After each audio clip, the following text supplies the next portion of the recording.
What's up, people? I am back. Sorry, I'm not doing a screen rant today. I'm gonna still do it this week. Probably gonna do it more later in the week now. But today I am reviewing Dark Knight Returns Part 1 and 2. I figured I was maybe thinking about I'll just review each Part 1, a week and then do next week. But I figured it makes more sense just to do both. They're only an hour and 16 each, so I'm not going to spend too long on Part 1 because Part 1 essentially is just Batman versus the mutants. But it is great. I thought very great rendition of Dark Knight Returns, which is probably one of my favorite Batman comics. It's like top 5 at least. Like, the story is so good. I love the story of a grizzled Batman. The only thing I will say, and this is more because I fell in love with Superman again. I don't love Superman in this. I don't love the portrayal of him being a government stooge. That is probably the only kind of negative I have, is the way they portray Superman. The fight, though, is fucking great in the end. I love the fight in the Part 1, and I think one thing I do like about Part 1 is the idea that Bruce is retired, and then he's kind of forced out of it, and now you got a 70-year-old, you got old Jim Gordon. I actually like the idea of him knowing Bruce is Batman. I actually would not mind that in a movie one day where we get like to a point where Gordon eventually finds out Bruce is Batman. I think that'd be kind of interesting to tell. I thought Peter Weller did a pretty good job. Granted, it would have been great to have Kevin Conroy in this, but it's fine. Peter Weller, I thought, really delivered. He had that perfect old man kind of Bruce voice. When he first gets back, gets the suit back, is pretty good. They bring in Carrie Kelly, who becomes a Robin. She's one of the more lesser known Robins, I will say, because to be fair, she's only Robin in this world.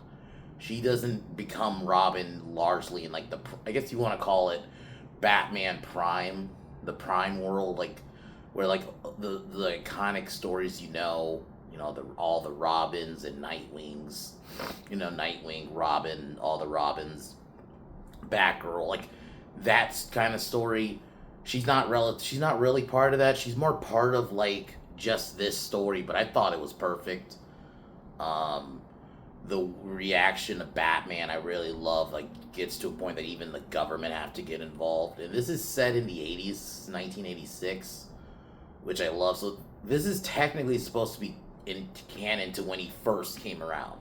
So it kind of makes sense, because he came out around in 1938, so he would be kind of in the 70s by the 80s. So it actually makes sense timeline-wise. And I do love the fight in the end with him and the mutant leader. I love that fight. That fight is so good. And the animation.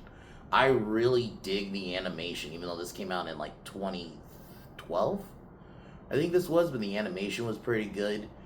Very good rendition. And then Part 2 is just even better, because Part 2 is basically just him versus Superman, and the Joker gets free because he feigns remorse, and one of the people who are anti-Joker or anti-Batman, Joker manages to fool, and we get the iconic scene at the Late Show where Joker kills everybody with the Joker gas, and the final confrontation between him and the Joker while Superman, he works as the government. This is the part, I'm not a fan of this, and especially rewatching it last night, I am not a fan of making Superman a government stooge. That would not happen. Superman, yeah, he is pro-America, and he would work with the government, but he would never just be a stooge for the government. And I get it. You gotta more blame this on Frank Miller, because Frank Miller notoriously does not like Superman. It's just obvious, and it's what sucks, because unfortunately what Superman kind of gets sacrificed in this, but I still largely like the story. I'll admit, later in life, I don't love what they do with Superman in Dark Knight Returns, but I definitely still love the fight in the end. I love seeing Old Man Arrow, Green Arrow, shoot the Kryptonite arrow. And like I said, that fight in the end is fucking great between Batman and Superman. And I'm going to make this the thumbnail. That monologue in the end where Batman's in your darkest moments, I want you to remember the one man who beat you. Like, that is such a good line. And unfortunately, he dies, but he fakes a heart attack. The truth of the matter is he fakes his death, and then after beating the mutant leader, the mutants kind of eventually join Batman. This is the part I don't love. I don't like the idea of gangs following Batman. I think that's weird. Takes me out of it a little bit, but it's still great. I think overall great animated movies, and I'm kind of happy. I think it makes more sense. You got to watch them part 1 and 2 back to back. I think it makes far more sense. So I'm happy I kind of decided to go this route instead of maybe doing this part 1 this week and then part 2 now. It makes more sense to watch them back to back. And I figured too, when I saw they were each only an hour and 16, I was like, okay, so it's 2.5 hours basically if I watch them together. So I was like, all right, it's not that long. I'll just watch them both right now. And I figured, because this isn't like Dark Knight Returns 1 and 2. This is part 1 and 2, so they're split. So overall, very great story. If you love Dark Knight Returns, but you don't necessarily want to go through the comic, this is largely goes through it pretty much accurately for the most part. You even get the iconic shot of him in the lightning. And the one thing, I know a lot of people aren't going to be happy with me, but I'm sorry, BVS does Superman better. The Superman aspect, I think BVS does better. He doesn't work for the government. I like the idea of Superman on his own wants to go against Batman. I prefer that than the whole government stooge part. I do love the scene, though, before they fight. Like, this is when he's Clark and he's talking to Bruce. He has his hawk with his eagle, which I'll admit, that was kind of cool. The shot of Superman and his fucking eagle, that is the most American thing ever. And then, Batman's with his dog, or Bruce is with his dog. I do love that discussion between the two of them. That was a good scene. You get that feeling they've known each other for years. I thought they did a good job with that. But like I said, I do think this is one of my favorite animated movies. This is probably like my second favorite. I would probably put this after Flashpoint. I really love watching this one. Especially, I love Dark Knight Returns as a comic. So they really nail it. I love the whole old man Batman. I've always loved that aspect. You even get old Selina Kyle, which was kind of cool. You get older Selina Kyle in part 2. So that was cool to see. And the fact that they still have love for each other, even at old age, man. They weren't I don't think they say they were dating, but they still have love for each other. Like when Bruce saves her for the first time, it's fucking awesome. Love this movie. So definitely down the line, we're going to do some more DC animated movies. Might take a little bit of a break right now, just because I just done a bunch of Batman movies, so might take a little bit of a break. Get into some Christmas movies, probably starting next week. I think one of them is going to be Scrooged. That's probably going to be one I'm going to do. Not next week, though. I might wait till, because my friend Mara is doing them as one for channel.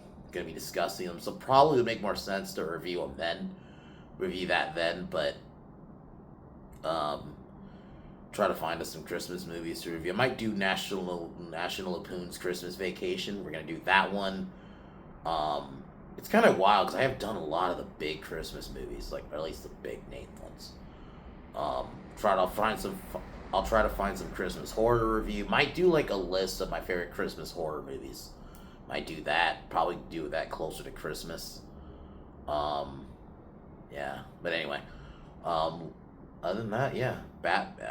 I love the Bat tank, which basically that's what the Batmobile is in this. It's a giant tank. It's fucking great. And I'm sorry, in the animated movie, I know in the comics some people are dispute that he kills people. There's straight up scenes in this he kills people. He throws a guy on an electrical thing that you don't see the guy afterwards, that guy's dead. I am sorry.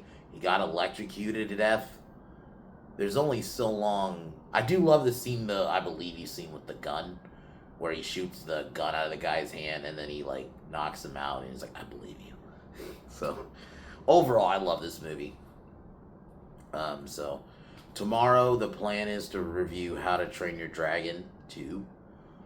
I kind of can't wait because I really did like the first one. So, hopefully the second one delivers, and You know, I want to see more stoic, and I'm hoping Astrid goes as a character for me because I'll admit I thought she was kind of flat for me in the first one, but hopefully in the second one she delivers. So we'll watch that, and yeah, but let's get into and also I'm just gonna announce right now, probably no stream or anything from Pin Down right now. My co-hosts are kind of sick right now. Both of them are sick right now, so no stream or anything this week. But still subscribe. Probably we should be back hopefully next week. So anyway, link will be in the description. And yeah, but let's get into Batman: The Dark Knight Returns Part 1 and 2. So we'll start with Part 1. And I won't go too long into Part 1 because they're only each an hour. So I'll try not to go too long on each. But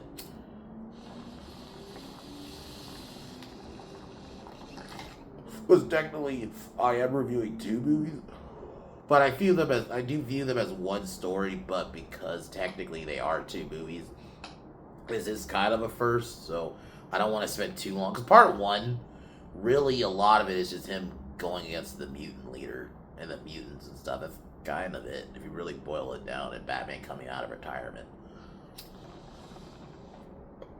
No, not shitting on it, but I think Part 2 is probably the one that's better. If I had to compare the parts, Part 2 is definitely better. I think more happens in it and stuff. But I do think Part 1's good. I do love the simplicity. The scene where this is after he lost the fight to mutants and he's like all beat up. And he looks and you see that bat, like that bat that makes him Batman. And he's like remembering his parents. He's like, I'm going to come back. And like gives a pretty cool speech. So like there's some good dialogue in this film, man. Like I said, the speech in the end against Superman in Part 2 that's such an iconic, because that's from the comic, because that line hits. Even though, like I said, I don't love what they do with Superman, I'm gonna go more into once we get to Part 2. But I definitely I definitely love that line, and that's gonna be the thumbnail for the video. That is such a good iconic line. He is Superman in all your darkest moments. Yeah, it's such a good line.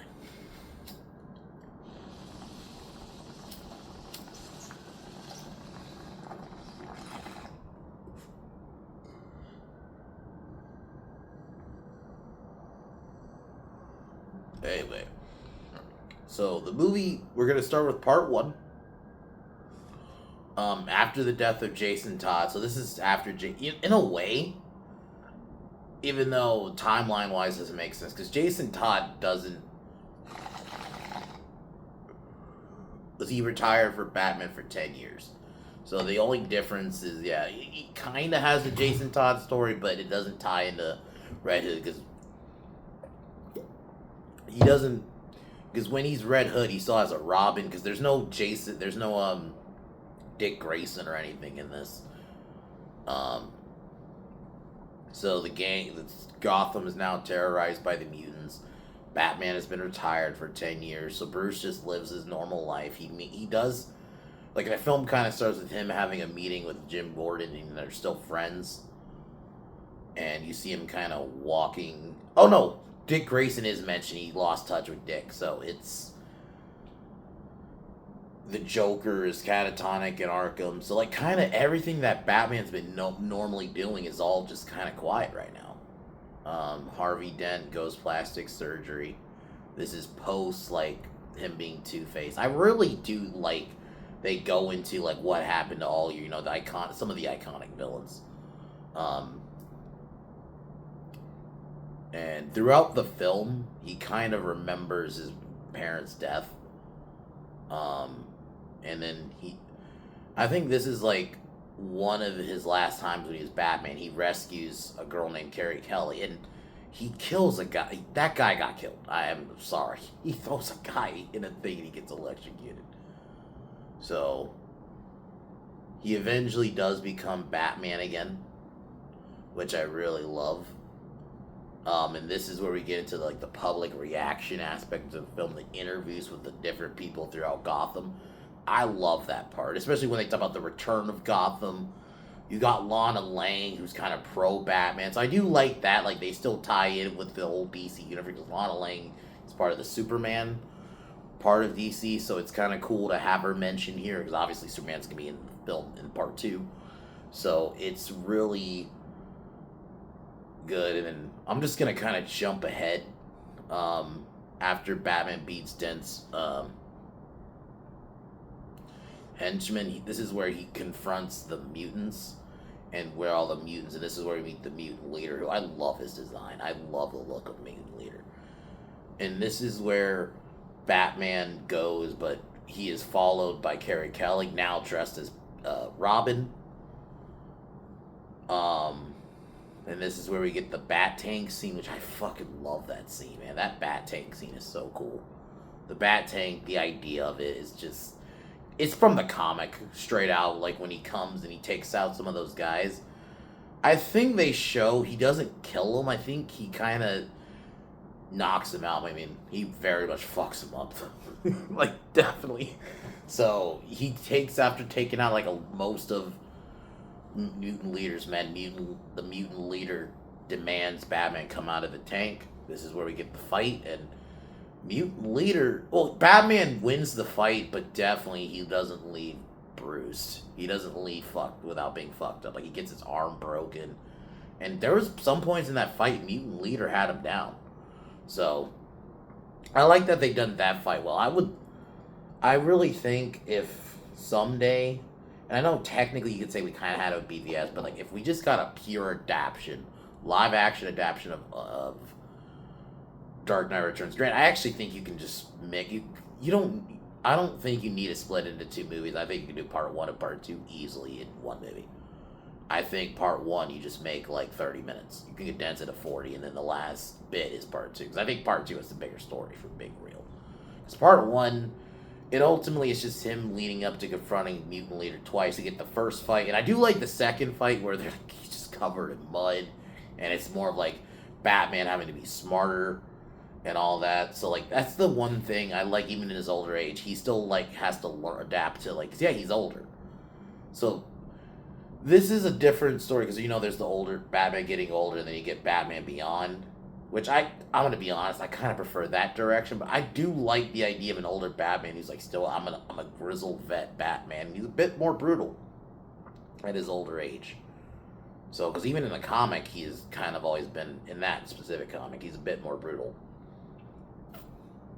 The only thing I'll admit, I think the animated movie does it better, but I'll admit, I'm still to this day, I'm not fully a fan of the Batman design in the comic. I've never been a fan of the bat symbol and the stocky Batman. I think BVS is the best way to do it. Like what we got with Batfleck's suit in that is the best way to adapt it. But I'll be honest, I prefer Batman with a little bit longer ears and not the whole stocky. The stocky part I didn't mind. It's the suit, really.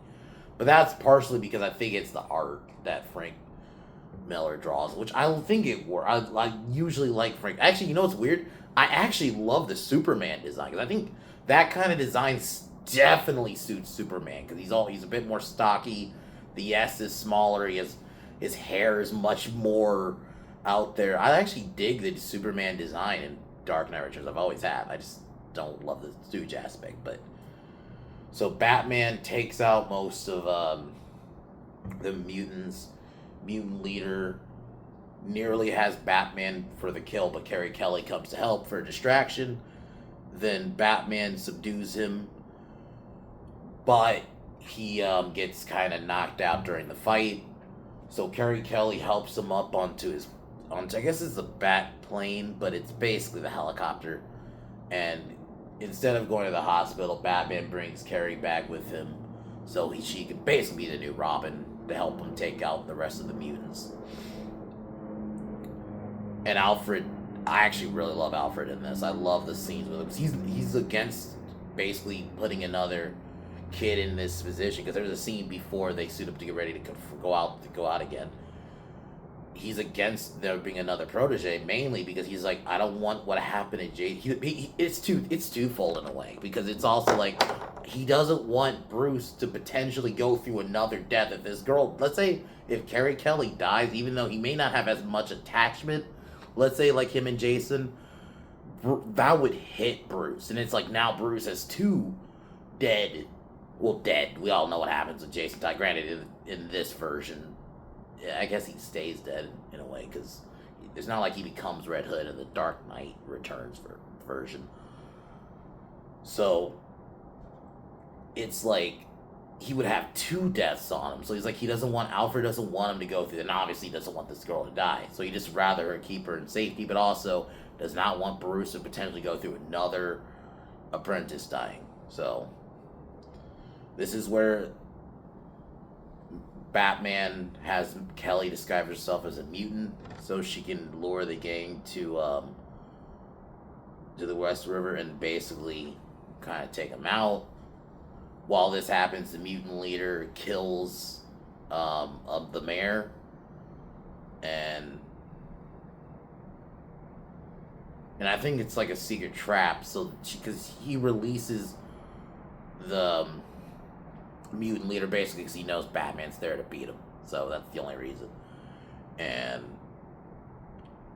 basically we get a fight in the mud pit, and Batman now fighting a bit smarter. I'm not gonna lie, this fight was good. I love how it was just hard hitting.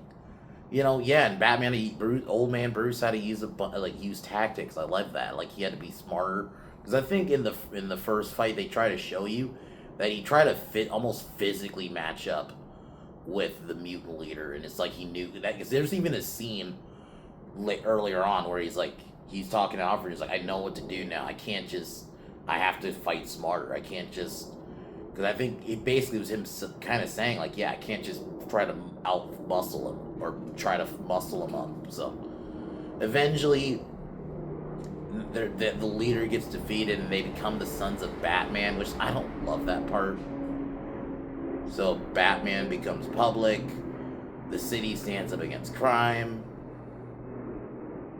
That's okay, so Ellen Yindel, that's the guy who brings Joker out of a catatonic state, which sets up obviously what happens with the second one, and he's the guy who's like very anti-Batman. So part 1 is pretty good. I would give it out of 10. I'm gonna rank, because even though they're one story, I still will give them separate ratings.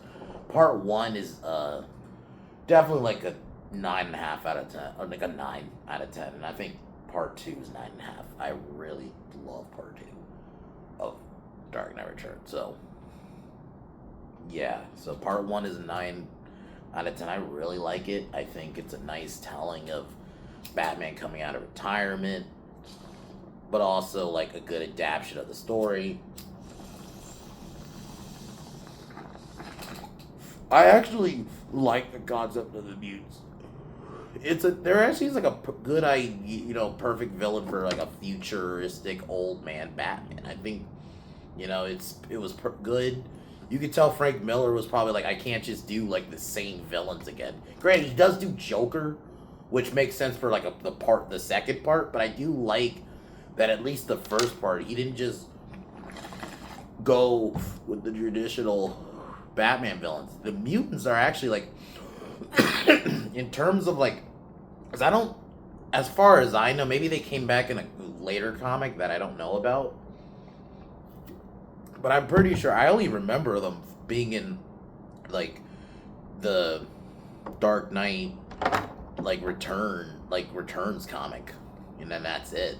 So for like a one-off villain, for the most part, I gotta say they delivered. I kind of like them, and I like the concept. I don't think they need to come back. I actually think, if I'm being honest, I honestly think the mutants only work in that Dark Knight Returns, old man Bruce, grizzled vet Bruce, 80 kind of, and also it worked because it was like the 80s, so a lot of them had like the spiked fucking mohawks, and they wore leather, they wore like the glasses that make you look super 80s. It fit the time, because it's supposed to be 1986, so it makes sense. I don't really think they would work in like say if you're gonna have this Batman story set in modern day, or even with let's say if you're trying to go for like the Batman animated series tone where it's timeless. I even think then they don't work. I feel like they only strictly work for this story. In the context of like Dark Knight Returns, I think that's where they only work. So I think it's kind of, I'm happy they were a one-off villain, but I'm happy they went with like somewhat of an original villain instead of, At least in the start. You know, obviously they do go with Joker, but it makes sense in the second part. And I actually like the idea of an older Joker, old man Batman, and then old Joker. I actually think that's cool. That part of it is cool. I mean, the idea of an old man Batman movie would be cool, but they kind of did that with Batfleck, but like an old man Batman, but like strictly like where he's old. Because BVS, he's almost like in his 40s to 50s. I don't feel like he's that old. Like he wasn't Dark Knight Returns age. I think in Dark Knight Returns he's way older. Because in Dark Knight Returns he's like fucking. He's 55, so I guess he's about the same age. And yeah, it's just Ben Affleck, you know, at least in that movie looked pretty good. So yeah, but part one's pretty good. So let's get into part two. This is in this one it's the same year. Joker feigns being like, you know, remorseful for his crimes, which I don't know how anyone could believe him. I don't know how you believe the Joker's remorseful for anything, the shit he did. That part I'm a little bit like how anyone can just believe it. Granted, maybe he wanted to get his patient. He cared more about getting his patient. Yindel cared more about getting his patient to the talk show than I guess he wasn't. He just cared about that, I guess so.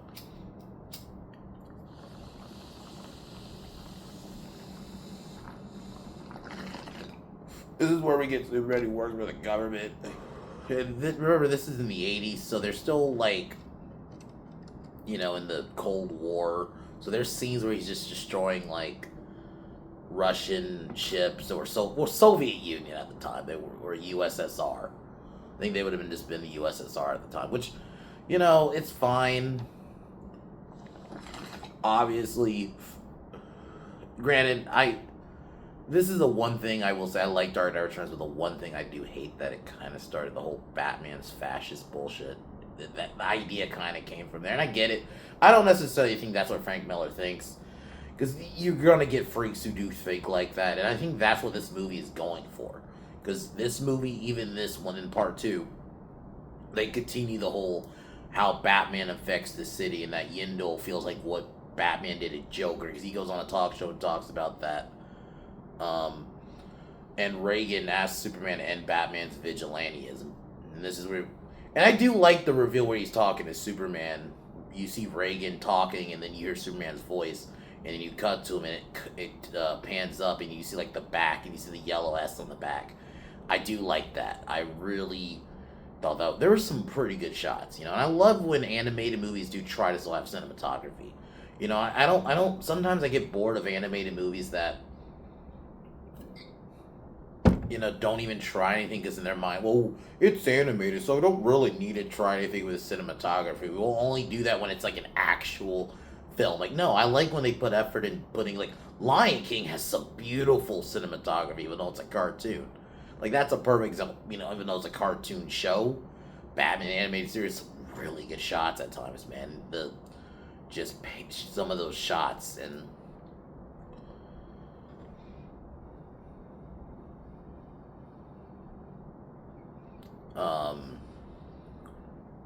So, and the only thing is the shitty commissioner.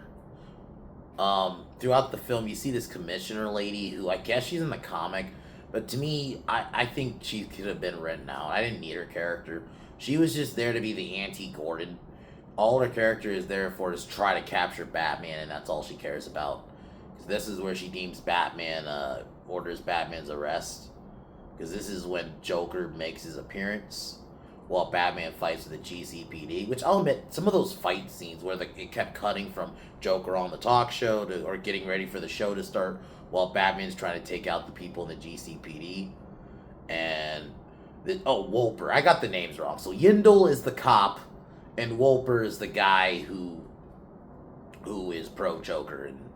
But it turns out Joker fooled him. Shocker. Shocker. Oh my god, dude. So he kills Wolper, stabs him with because I do like the way Joker sets up the joke, because on a talk show they have like a free mug. So he talks to the host like, "Oh, can I keep this?" And the host says, "Yeah, and you can do whatever you want with it." So he breaks it and then stabs Wolper in the throat with it, and then it releases a bunch of Joker gas on everybody. And I thought this scene was pretty well done. It's classic Joker, Joker Batman. I love the. There's like a bit of a chase too. When I'm gonna get to it here in a sec, but where Batman chases Joker throughout this like carnival. I've always loved the cat and mouse game with Batman and Joker, even though it's overdone now, especially in live action. But when they do nail it, I do love that cat and mouse aspect of Batman and Joker. That's always been the thing about their relationship that's always been well done, especially when it's well written. Any media, if they nail that, it just hits. So, even though I'm gonna say it again, it is overdone. I do think Joker is a bit overdone. There's a bunch of other villains, and maybe one day I'll do a video of like Batman villains I'd wanted. Well, in a perfect world, right? Maybe not now, but like perfect world, I'd want adapted. Um, so Joker, after basically taking everybody, kills everybody in the studio. He finds Selena Kyle, uses some of her makeup, to basically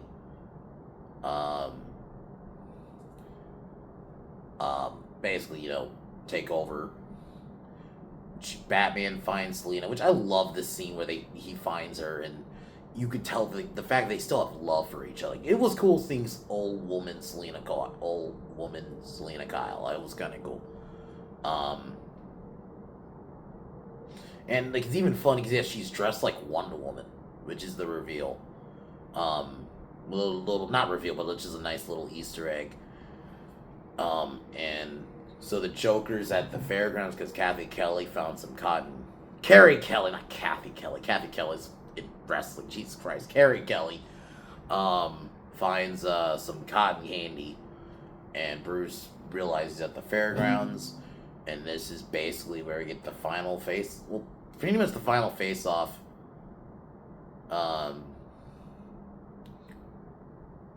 Between Batman and Joker, while Joker has a possessed Abner, and he ends up killing himself because she moves out the way, and he smashes his head into like one of those things where you smash the thing up into the bell, that kind of thing. So he ends up dying while Batman pursues the Joker, which I love this part of the movie. And Joker's using hostages, guns down a bunch of hostages, try to kill Batman.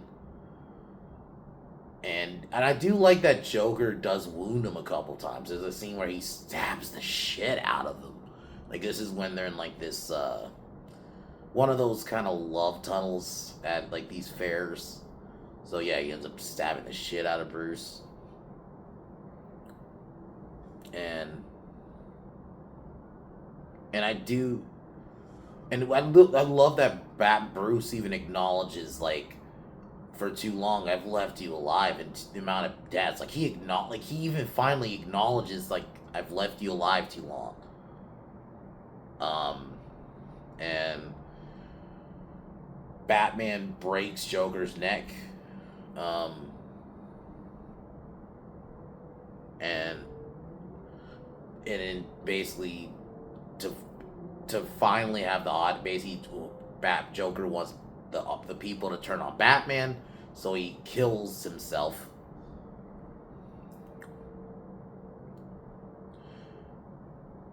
And Batman manages to get his way out. And this is where we get the scene with Superman stopping the missile, but this is where we have an EMP. And this is where we got Superman hit with a nuclear blast, which is this scene in the comics is what we got in BVS. That was inspired by this scene in the comic, which I think is really well done. Like, Superman all, like, deteriorated after being hit with a nuke, and Gotham is now in a nuclear winter because the detonation causes basically an EMP. And they try to restore Batman, Kelly, along with the Gordon and the Sons of Batman try to restore order in the city.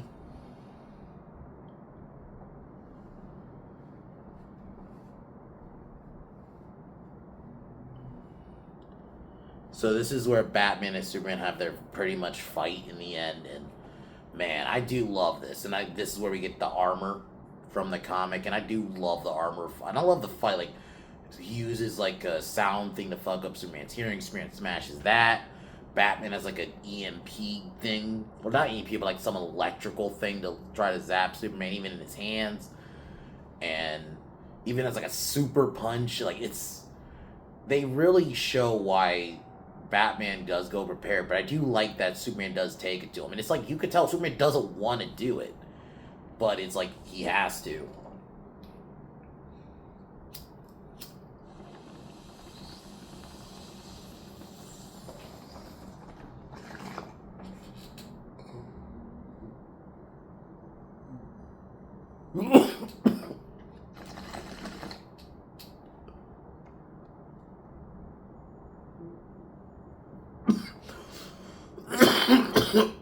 Oliver, we get a older Oliver Queen, which that was kind of cool. Shoots a kryptonite arrow, but this is where we get a reveal from Batman. He made the kryptonite weak, so it's like not enough to kill him. He's like, it's not enough to harm him, but it's like wanted him to know.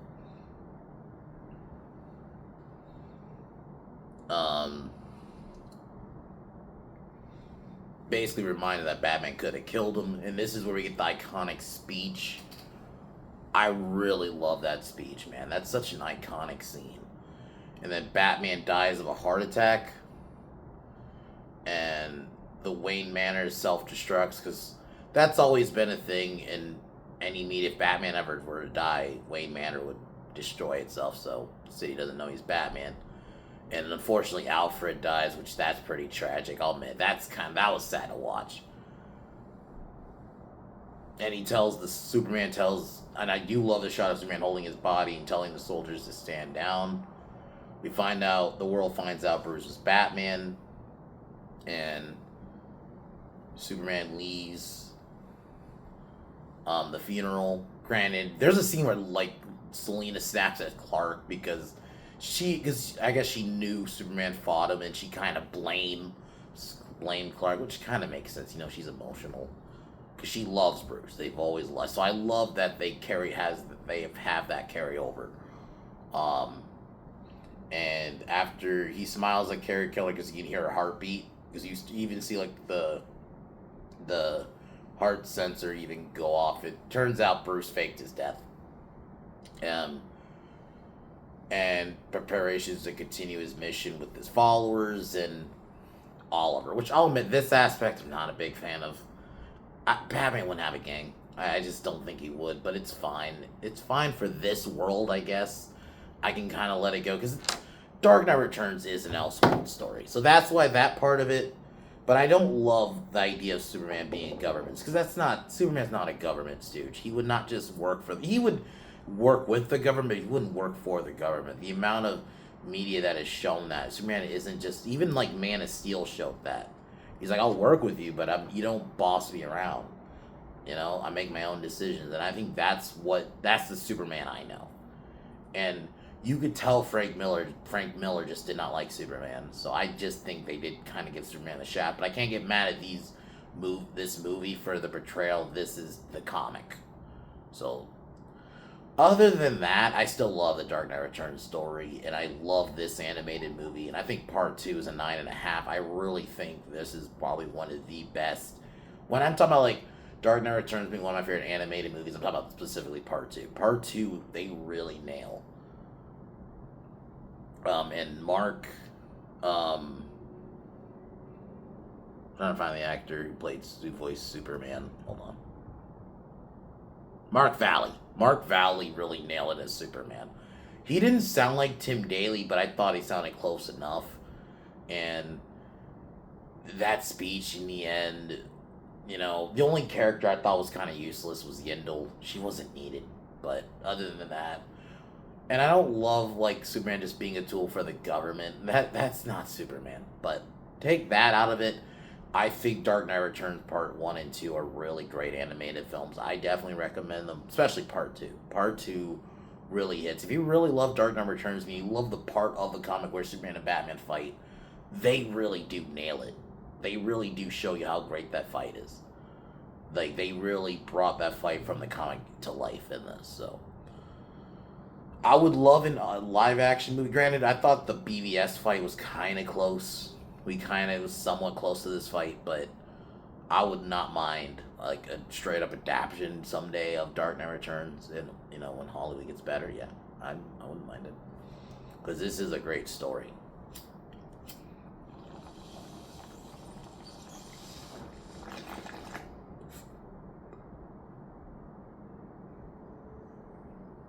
Well, I definitely recommend this, and the Dark Knight Returns is such a good story, and I actually recommend reading the comic too, because even just the art is so great, and I love,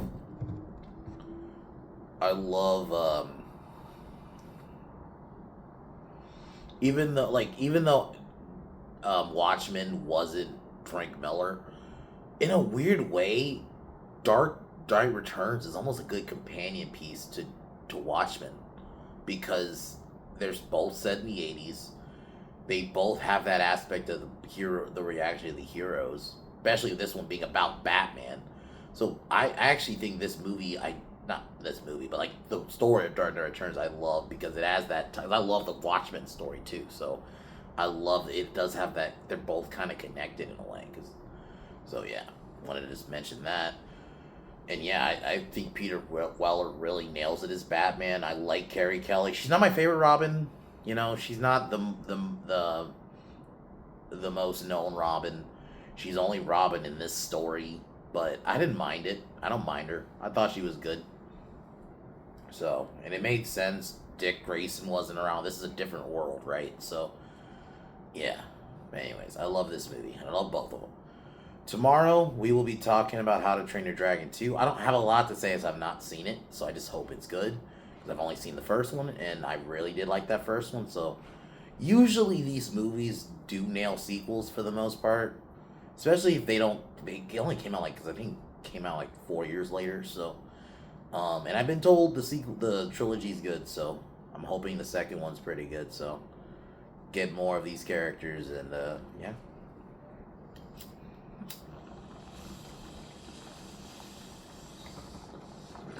But subscribe to Pin Down. We will be back soon. It's just unfortunately Co-host just got sick. It makes it's fall, it's winter. Or about to be winter. So this is that time of year where people get sick. So we should be back hopefully next week. Still subscribe to the channel, and yeah. How to Train Your Dragon 2 review tomorrow. I'm going to end it here. Talk to y'all later. Peace.